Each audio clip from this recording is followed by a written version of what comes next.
Bonjour les juristes, Décoder le Code du travail vous invite à décrypter un avis de la Cour de cassation. C'est très différent d'un arrêt.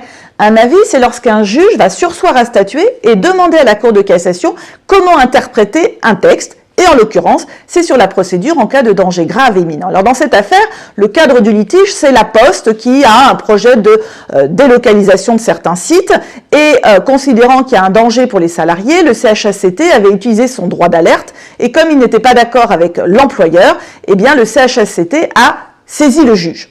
Le juge du tribunal judiciaire, considérant que c'était peut-être pas la procédure à respecter, a demandé à la Cour de cassation comment se passe la saisine en cas de désaccord sur le danger grave et imminent. La Cour de cassation répond dans cet avis que le juge judiciaire ne peut être saisi en application du Code du travail que par l'inspecteur du travail.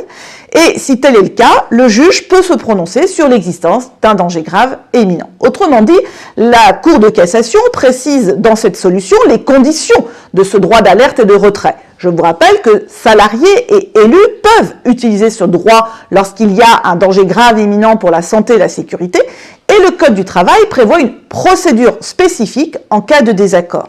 La Cour de cassation va donc nous dire ici que les élus sont exclus, ils ne peuvent pas saisir le juge, le seul à pouvoir le faire, c'est l'inspecteur du travail. Et la Cour de cassation va d'ailleurs préciser le rôle du juge judiciaire saisi. Ce faisant, les élus du CSE ne sont pas totalement démunis, ils ont d'autres leviers juridiques, notamment la demande d'une expertise judiciaire. Voilà sur cet avis de la Cour de cassation. À bientôt les juristes!